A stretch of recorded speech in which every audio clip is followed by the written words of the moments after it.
Okey, sekarang kita teruskan dengan soalan yang ketiga bagi lab nombor 2 kita ni. Okey, soalan dia nak let x be the whole number which start from 1 to 10 and y equal to 7x to the power of 2 plus 18 over 31. Display your answer in comment window exactly the same as the following figure by using for loop. So, dia nak suruh awak cari nilai y di mana x bermula daripada 1 sampai 10. Okey, itu soalan dia. Lepas tu dia suruh display jawapan kita dalam bentuk yang macam yang ada dalam display jawapan kita dalam common window, dalam common window MATLAB ni. Nanti bila dia run jawapan tu, dia nak suruh keluarkan bentuk macam ni. Maksudnya nak ada value of A sama dengan 10. Okey, disebabkan dalam kita punya soalan dia nak cari nilai y. So kita kena tukarlah value of A ni jadi value of Y. So maksudnya dia nak suruh keluarkan perkataan tu. So untuk each X, dia akan keluarkan nilai Y dalam macam ni. Maksudnya dia akan keluar value of Y sama dengan berapa, value of Y sama dengan berapa, value of Y sama dengan berapa, bermula daripada X sama dengan 1 sampai X sama dengan 10. So benda ni dia suruh buat dalam for loop. Okay, saya nak macam bagi tahu sikit lah pasal for loop ni. Sebenarnya awak dah pernah tengok kot. Okay, untuk dalam C++, sinteks untuk for loop adalah awak kena guna for, lepas tu awak buka kurungan, ada initialization, condition, lepas tu semicolon, conditional expression, semicolon, lepas tu update, lepas tu dalam for loop tu kita letak statement, lepas tu kita letak end. Update ni kita dah ada lah, sebab dia lain macam yang while loop tu. While loop kita ada update, yang ni kita tak perlu update. So sebab kita dah letak dalam bracket yang kat atas ni, dalam condition expression, dalam ni sekali, so tak perlu dah untuk for loop. So ni adalah untuk C++. Kalau untuk MATLAB, awak kena type for, lepas tu buka kurungan, initialization, lepas tu titik bertindih, update value, titik bertindih, final value, tutup kurungan. Lepas tu baru letak statement, lepas tu baru letak end. So dia lebih kurang sama je bentuk dia, cuma beza dia kat sini adalah untuk dalam kurungan yang sebelah for ni, kalau C++ dia letak semicolon, yang MATLAB punya awak kena letak titik bertindih. Okey, apa maksud yang saya tanda warna biru ni? So warna biru ni saya guna pakai warna biru sebab ni adalah option, sama ada awak nak letak ataupun tak nak letak. So maksudnya kalau untuk MATLAB awak tak nak letak bracket dekat sini pun tak apa, belakang dan depan ni awak tak nak letak bracket pun tak apa. Lepas tu update value awak tak nak letak pun tak apa. Tapi kalau awak tak letak update value, maksudnya dia faham yang awak akan update value awak one by one. Maksudnya satu per satu. Contoh kalau X, nilai X awak 1 sampai 10, dia akan update 1, 2, 3, 4, 5, 6, 7, 8, 9, 10. Kalau awak punya update tu awak nak update by 2, maksudnya dia plus 2 for each step. Contoh bermula daripada 2 sampai 10. So awak nak suruh update 2, maksudnya awak kena letak 2 dekat tengah ni. So update dia X sama dengan 2 lah kononnya, bermula X sama dengan 2. Nak start pada 2, lepas nak update sama dengan 2. So tak titik bertindih 2, lepas tu tak titik bertindih sampai 10. So nanti dia akan update 2, 4, 6, 8, 10 macam tu. Lepas tu dia akan run statement dalam ni untuk setiap iteration tu. Okey, tu untuk for loop. So kita tengok algoritma untuk soalan yang ketiga ni. Okey, so disebabkan kita punya soalan dia nak, kita balik pada soalan balik, dia nak cari nilai y ni. So ini equation y. So y ni adalah statement kita bermula daripada x sampai x sama dengan 1 sampai x sama dengan 10. Lepas tu kita tak bagi tahu dia nak increment berapa, dia nak update berapa kan. Maksudnya dia nak increment ke nak decrement, tak ada. So maksudnya awak kena cari one by one lah, start dari 1 sampai 10.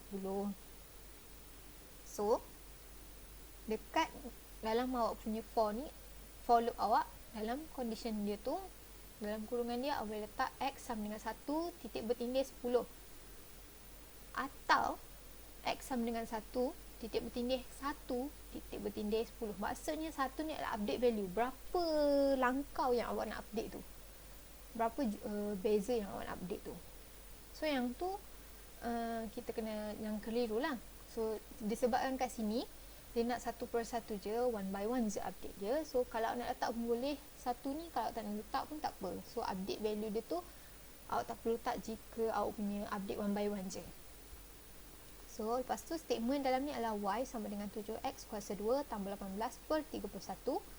Lepas tu print value of y. Kenapa saya letak apostrophe kat atas tu, yang ada kat atas tu? Sebab awak punya soalan dia nak suruh jadi exactly the same. Dia nak jadi bentuk macam ni. Kiranya dia sebab kiranya bila soalan awak nak y, so maksudnya value of y lah kat sini. So print value of y. Lepas tu y ni adalah value y tadi tu, value y yang ada dekat statement ni. So dia akan buat iteration awak sampailah condition tu, sampailah condition true. Kalau dah false dah, dia akan stop awak punya condition. Dia akan stop for loop awak. Okay, sorry Okay, sekarang kita teruskan dengan coding je terus. Okay, so saya akan so iteration tadi disebut for loop, so kita boleh mulakan dengan kita punya coding dengan for. So I'll type for, for, lepas tu x sama dengan 1 titik bertindih 10. Lepas tu awak enter, pergi bawah. Lepas tu y sama dengan buka kurungan 7 darab x kuasa 2. Kuasa 2 ni, kuasa tak guna yang head tu. Lepas tu tambah 18 tutup kurungan per 31. So letak semicolon, sebabnya awak tak nak keluarkan lagi result dia.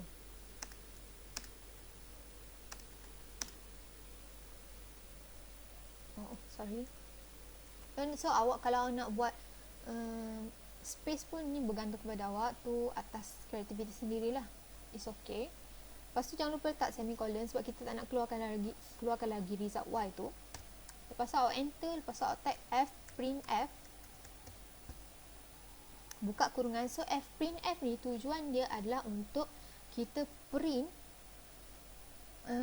sama ada kita nak print value yang kita nak set berapa dia punya decimal place, ataupun awak nak print sekali dengan karakter, maksudnya nak print sekali dengan ayat. So awak boleh guna f print f.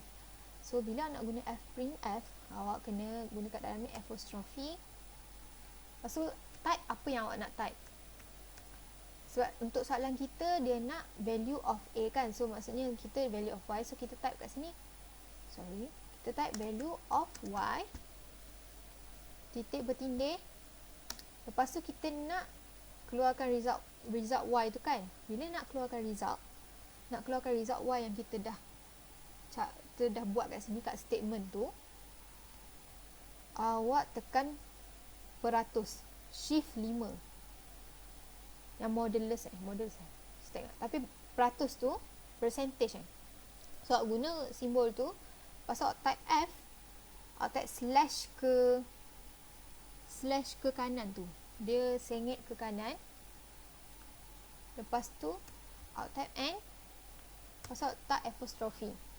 ok, nanti saya beritahu apa function untuk f ni, percentage, apa maksud f, apa maksud slash n. ok, lepas tu awak comma, lepas tu awak tekan, awak type y, sebabnya awak nak keluarkan result y tu. ok, lepas tu awak tekan semicolon, lepas tu awak tekan n. So settle awak punya for loop, awak boleh tekan enter sahaja. So awak dah dapat jawapan awak. Ni adalah jawapan awak yang awak nak untuk bagi jadi sama bentuk dengan dalam yang ketiga ni. ok, ok, sekarang ni saya nak explain sikit apa fungsi dia ni. Fungsi percentage ni adalah untuk replace part of a string with a variable. Maksudnya dia akan gantikan awak punya, contoh kat tempat tadi ni kan, kalau ikut kat sini kat kawasan ni, dia akan gantikan satu nilai kat kawasan ni. Sebab dalam fprintf awak, bila dia letak percentage tu, dia akan panggil sesuatu nilai daripada variable yang awak dah masukkan ke atas tu, atas coding sebelum fprintf ni. So coding apa, variable apa, nilai variable mana yang dia akan ambil? Nilai variable y, di mana dia dah letak dekat sebelah koma ni. So bila dia letak sebelah koma ni, maksudnya dia akan panggil nilai variable y ni pada tempat percentage yang dia dah letak kat sini. Sebab tu kat sini dia print je value of y ni, sampai ke bawah dia printkan value of y. Dekat kawasan ni, selepas titik bertindih tu, dia letak value y mengikut iteration. So dia cari nilai y bagi setiap x. So x yang pertama nilai y dapat kat sini, so dia gantikan dalam ni, sebab fprintf ni suruh gantikan dalam ni. X sama dengan 2, dia gantikan nilai y kat sini, digantikan nilai y untuk x sama dengan 3 kat sini, dan sampailah seterusnya. Okey, itu tujuan percentage tu. So apa tujuan f? So f ni a floating point variable, maksudnya dia nak data type float lah. Data type float atau kan dia decimal point. So kalau untuk slash n ni, maksud dia represent new line. So saya rasa awak tahu kot, kalau dalam C++ dia guna juga slash n ni, ataupun dia guna ENDL. So untuk MATLAB ni awak boleh slash n ni untuk pergi kepada new line. Maksudnya dia pergi ke next line, dia pergi yang seterusnya lah kat bawah. Kalau tengok dia teruskan kat sini. Bila dia keluarkan result ni, dia keluarkan, dia pergi run value of y dekat bawah ni. Kalau lah awak tak letak n tu, slash n tu, dia akan sambung je kat tepi ni, kat tepi-tepi ni tanpa berhenti. So dia tak akan pergi ke line yang seterusnya, dia tak akan enter lah awak punya jawapan tu. Okey, so selain daripada tu, kalau awak nak specific decimal place, maksudnya contoh kat belakang ni awak nak 5 titik perpuluhan atau 3 titik perpuluhan, dekat antara percentage dengan f tu, awak boleh tambah nilai. Contoh awak tambah 3 kat sini ataupun 5, so dia akan keluarkan 5 titik perpuluhan. Lalu okey, so selain daripada f, apa lagi awak boleh guna? So awak boleh cari dalam Google MATLAB data type. So dia akan keluar apa, dia ada f, ada d, dia ada I kot, saya tak ingat, banyak sebenarnya ada. So dia ada c untuk untuk character, I think. Kalau lah awak tak faham, boleh tanya saya. Tapi kalau nak cari yang lebih lanjut, apa lagi yang boleh digunakan selain daripada f, awak boleh cari je MATLAB data type, nanti keluar je. Okey, so sekarang dah settle untuk soalan yang ketiga. So kita pergi kepada soalan yang keempat. Okey, untuk soalan yang keempat ni, dia senang je sebenarnya. Dia suruh cari soalan-soalan, dia suruh cari jawapan ni dalam yang ada dalam kotak ni. So misalnya nak cari jawapan dalam kotak ni, awak just awak cari dengan menggunakan, dia suruh cari guna for loop kan. So macam ni nak cari dia. Okey, sekarang ni bila guna for loop, awak nak kena ada initialization, lepas tu nak kena ada update value, lepas tu nak kena ada condition expression, so final value dia. So sekarang ni awak dah ada statement kita y kat sini. So awak dah ada initial value kita kosong. Nah, awak ada final value sama dengan 2.5. So sekarang ni nak tahu apa update value dia. So awak tengok je lah beza antara kedua, antara nilai 0.1 antara 0.1 dan 0.7, 0.7 dan 1.3, 1.3 dan 1.9, 1.9 dan 2.5. So awak boleh tengok dia punya beza berapa. So kita boleh tengok beza antara setiap table ni, setiap iteration tu adalah 0.6. So update value dia adalah 0.6. So senang je. Awak punya update value adalah ni 0.6. So nanti ni, so untuk pseudocode ataupun algoritma untuk awak punya soalan nombor 4 adalah for sama dengan for initialization kita x sama dengan 0.1 titik bertindih 0.6 titik bertindih 2.5. Lepas tu letak statement kat sini, lepas tu n kan awak punya N kan awak punya loop tu. So dah siap kat situ. Yang ni soalan yang keempat ni saya nak awak buat sendiri. So awak carilah jawapan dia sendiri tau. So sebab senang je benda ni, awak just boleh type sendiri je. Okay, so kita akan teruskan dengan soalan yang kelima. Okay, untuk soalan yang kelima, dia suruh tengok betul-betul pattern yang ditunjuk dekat bawah dalam table ni. Lepas tu dia suruh kita create satu command untuk describe pattern yang dia dah bagi dalam table ni dan cari unknown value. So ni unknown value. Lepas tu dia suruh kita describe dulu pattern ni semua. Lepas tu dia suruh cari unknown value ni dengan menggunakan if else statement. So saya akan bagi tahu sikit apa tu if else statement. So untuk if statement dulu, sebelum ni kita memang dah kenal kot pasal if statement ni.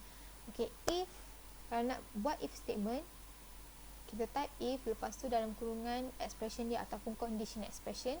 Lepas tu dalam if tu kita ada statement dia. So maksudnya dia akan execute statement tu kalau expression awak tu true. Selagi kalau awak punya contoh dia cakap if I equal to 1, print hello. So kalau awak punya I tu sama dengan 1, so dia akan execute lah hello tu. So dia akan print hello tu. Kalau awak punya I sama dengan 0, dia tak akan execute hello tu. So tu adalah untuk if statement.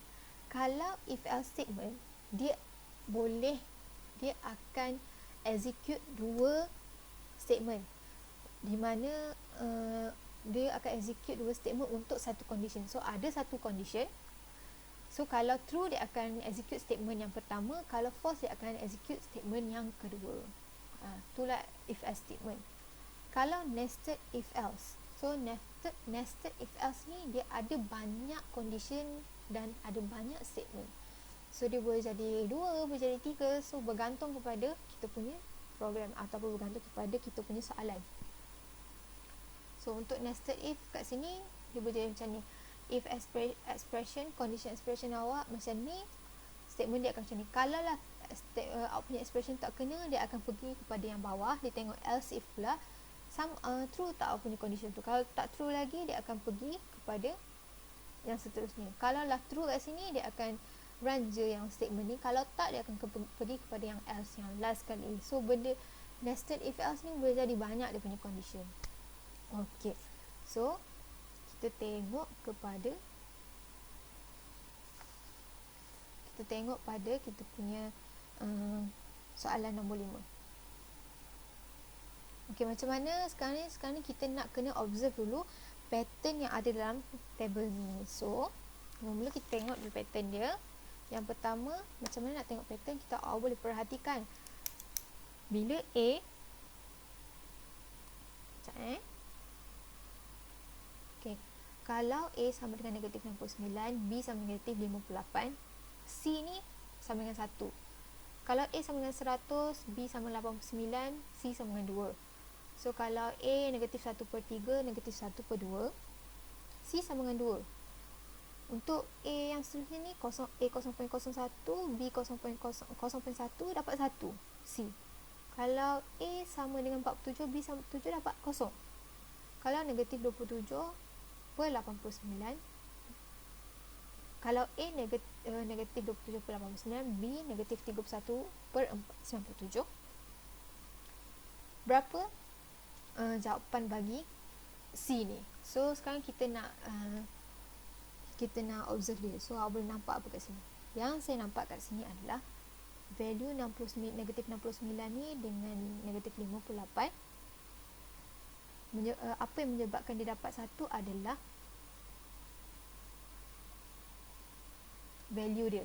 Kalau value A ni negatif 69 ni kecil pada 58, C sama dengan 1.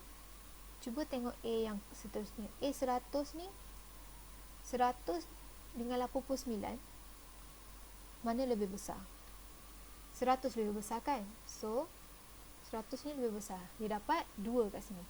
Cuba tengok negatif 1/3 dengan negatif 1/2. So yang mana lebih besar? Negatif 1/3 lah lebih besar daripada negatif 1/2. So betul lah C ni dapat 2. Cuba tengok yang 0.01 dan 0.1. 0,1 ni lebih kecil pada 0,1 kan. So kat sini dapat 1 C ni. Untuk bab 7 dengan bab 7 dia sama. So dapat kosong kat sini. So apa yang negatif 27 per 89 dengan 31 per 97 ni dapat kat sini. So awak kena pindahkan dalam bentuk coding. Before kita pindah dalam bentuk coding, kita kena buatlah pattern dia biar jadi cantik. Okay, so awak dah faham kat sini. Kalaulah nilai A lebih kecil daripada B, C awak akan dapat sama dengan 2. Kalau A C awak akan dapat sama dengan 1. Sorry. Saya susun balik lebih cantik. Okay, kalau A awak sama dengan B kat sini ni 47 dia akan dapat kosong. C ni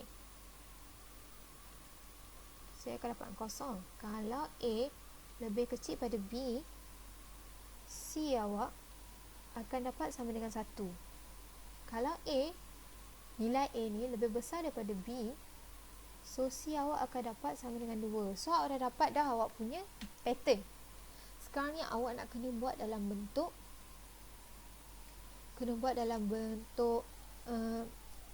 bentuk for loop, if else loop.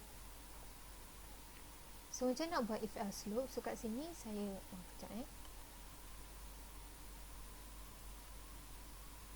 okay, kita kena buat dalam bentuk if else loop. So kita buat algoritma dia punya pseudocode dulu. If A sama dengan B, C sama dengan kosong. Else if, sebab kita nak pergi kepada condition seterusnya kan, A lebih kecil pada B, C sama dengan 1. Else if, kenapa kita tak guna else if kat sini? Sebab ni adalah condition yang terakhir dia. So dalam condition yang terakhir kita tak payah masukkan kurungan. Maksudnya yang tak berkait dengan, selain daripada condition yang pertama dan yang kedua, maksudnya satu lagi lah condition kan, sebab kat sini ada 3 condition. So selain daripada condition atas dengan yang atas, kedua-dua yang atas ni, C akan keluarkan sama dengan 2. Di mana else ni maksud dia A lebih besar sama dengan B. Okay. So menggunakan ni kita boleh create coding terus. So macam mana buat coding, saya boleh tunjukkan. Okay.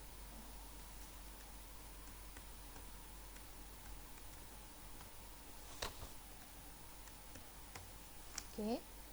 Memula kita ada, sebab kan kat sini kita ada nilai A kan. Kita nak tahu A kita negatif 27 per 89, B kita negatif 31 per 97. So kita declare dulu variable A kita. A sama dengan negatif 27 per 89, B sama dengan negatif 31 per 97, semicolon. Jangan lupa sebab kita tak nak keluarkan result dia lagi. Okay, lepas tu kat sini barulah kita masuk if statement kita. So yang pertama tadi, if sama dengan, if dalam kurungan A sama dengan B. So untuk coding, bila dia punya condition adalah sama dengan, kita kena letak 2 kali. So bezakan dengan yang lebih besar dan lebih kecil tu. So bila lebih kecil dengan lebih besar, dia punya simbol kita boleh guna 1 je. Tapi kalau untuk sama dengan, kita kena guna 2. Arahan dia macam tu dah. Okay, lepas tu C sama dengan kosong. Kita dah siap condition pertama, C dah sama dengan kosong. Lepas tu tak payah letak semicolon, sebab kita nak keluarkan terus je berapa nilai C yang soalan nak. Berapa nilai C bagi A dan B yang diberi kat atas tu. So enter. Lepas tu kita buat else if lah.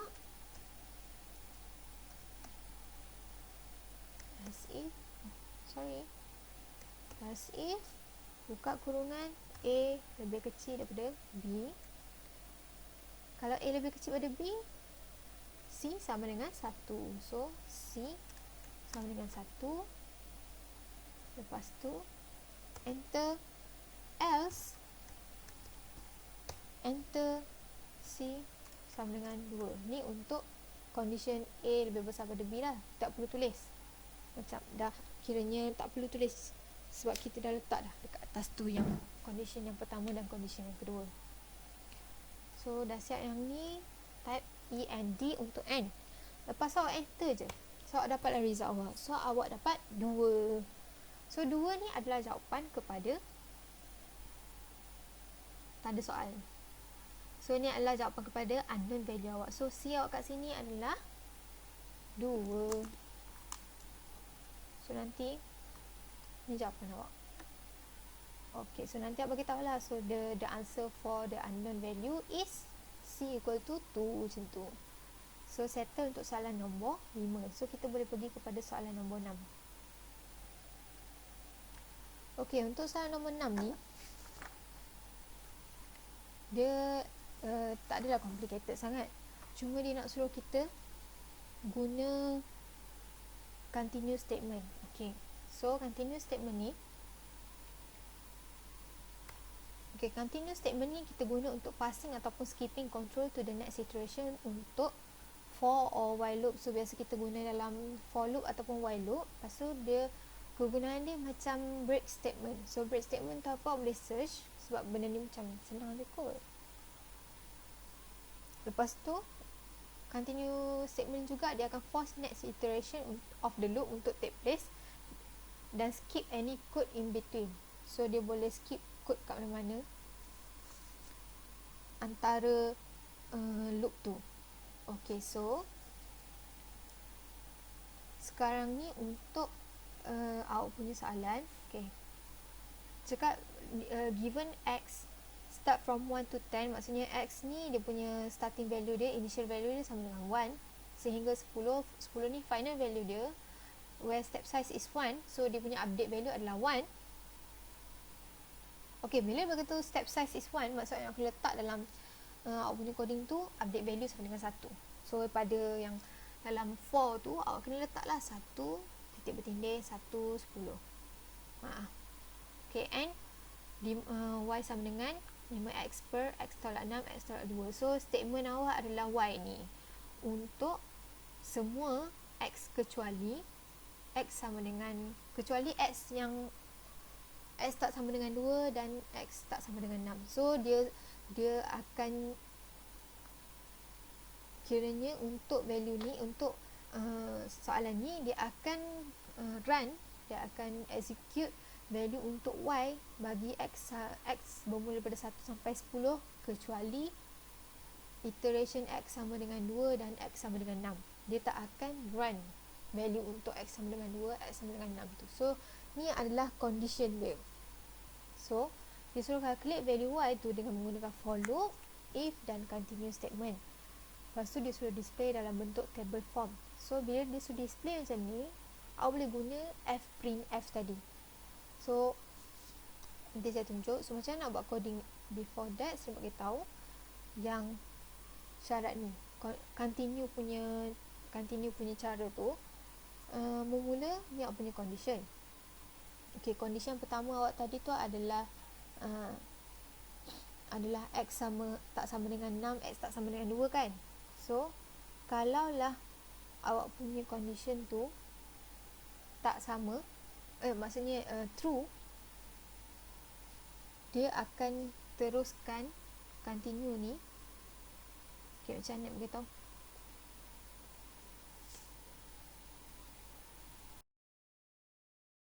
Okay, macam ni. Untuk yang tadi tu, okay, untuk ni adalah flowchart bagi continue untuk soalan yang ke-6 tu. Okay, so condition ni adalah condition untuk x sama dengan 2. Okay, sekejap, saya tulislah senang. Sekejap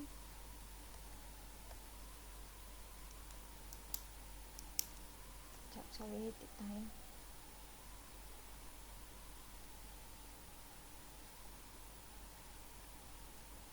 Sorry, sekejap.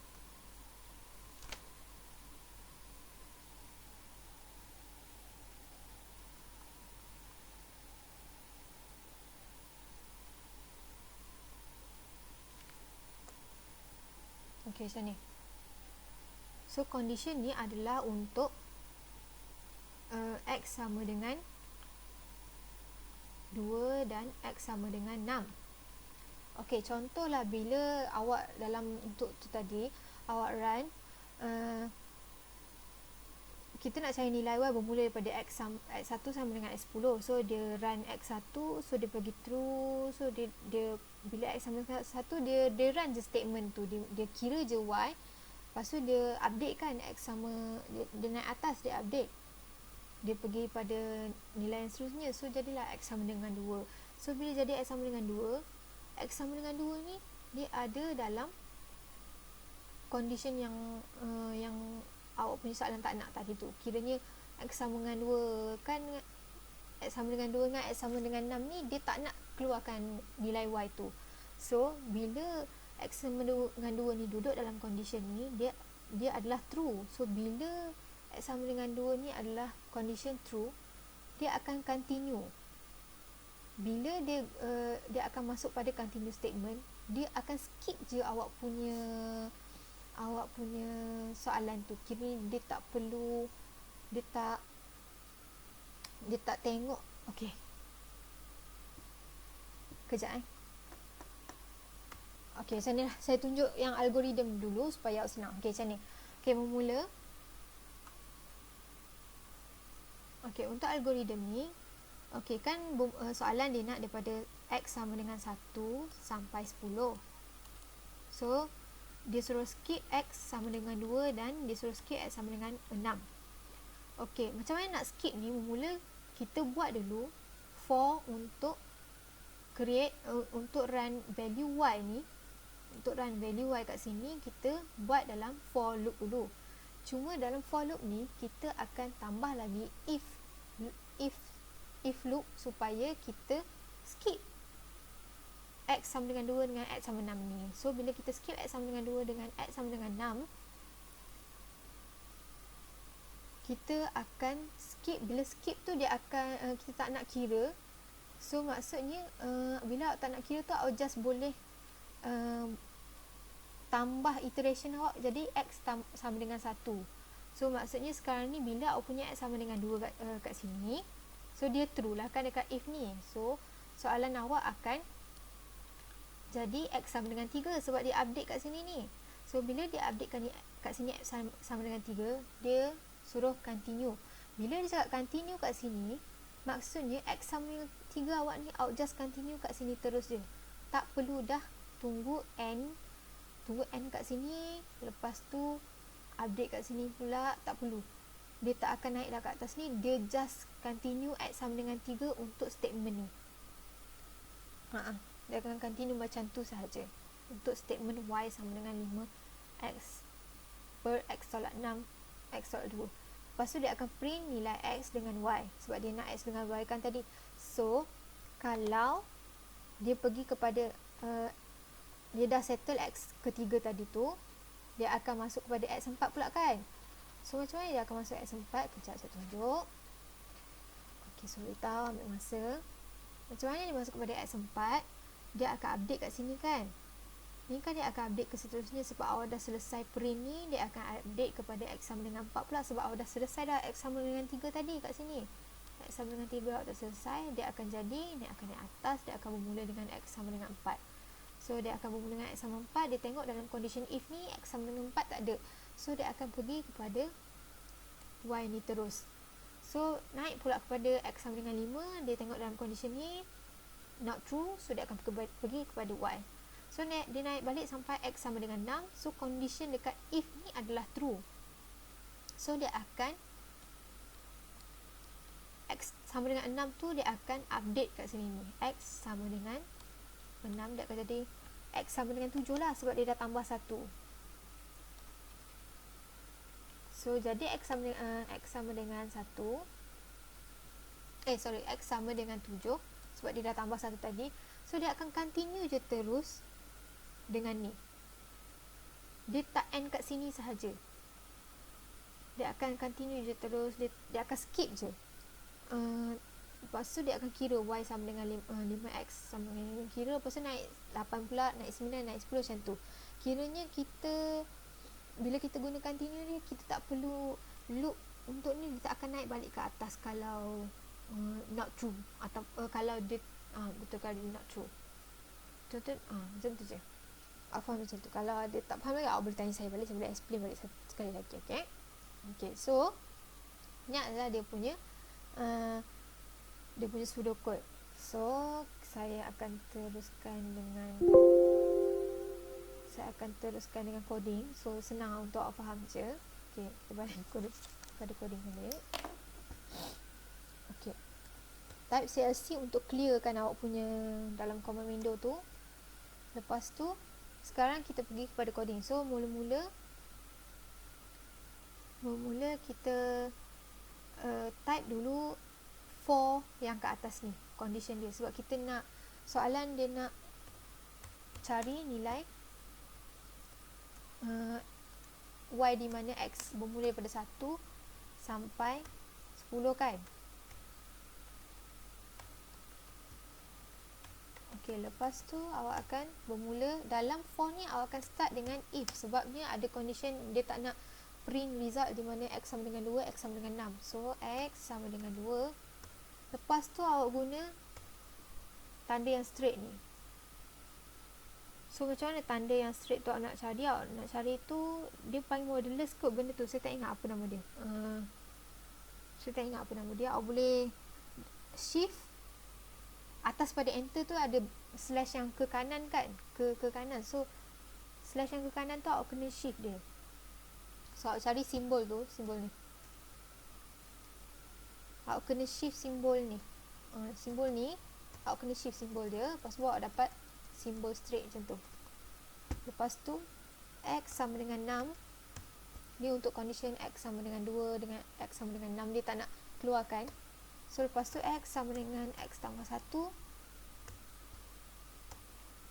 Ni kat sini dia disebabkan dia tak nak kira x sama dengan 2 tu,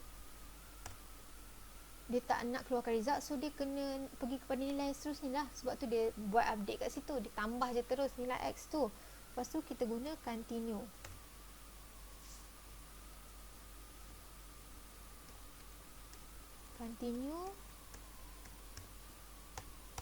Lepas tu n. So n ni adalah untuk n kan if loop kat sini. So bila awak n tu, awak enter balik. Lepas tu y, yang ni baru kita masuk kita punya statement 5 darab x bahagi square bracket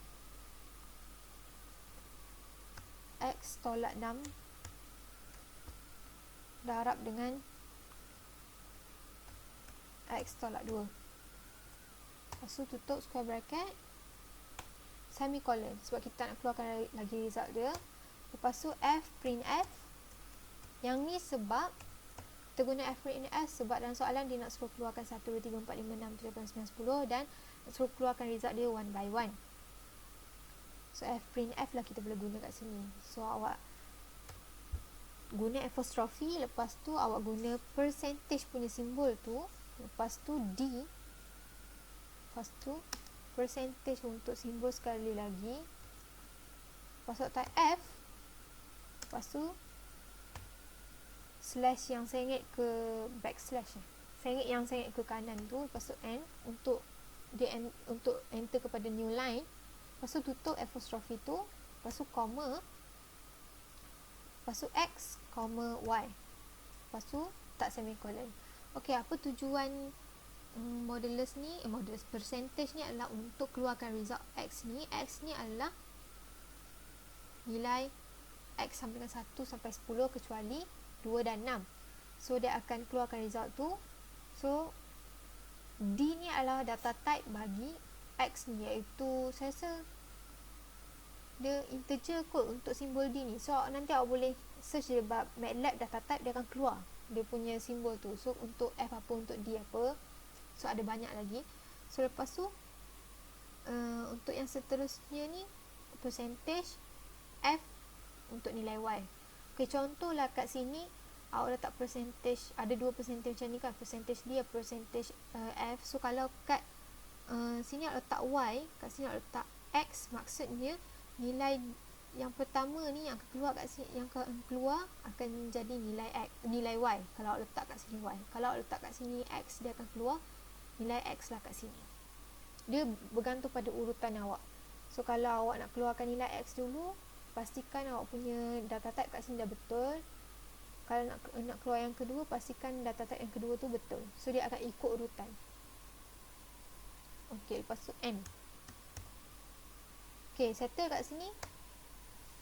Awak enter je, so awak dapat awak punya result. So ni adalah awak punya result untuk soalan yang ke-6. Okey, saya rasa setakat tu sahaja. Kalau lah tak faham, tolonglah bagi tanya saya. Bagi tak tanya je dalam group, ataupun kalau awak malu nak tanya, awak boleh DM saya personal. Okey. Okey, setakat tu sahaja untuk lab kali ni. Untuk lab yang kedua, boleh ada pertanyaan boleh DM saya je, tak ada masalah. Okey, terima kasih. Bye. Assalamualaikum.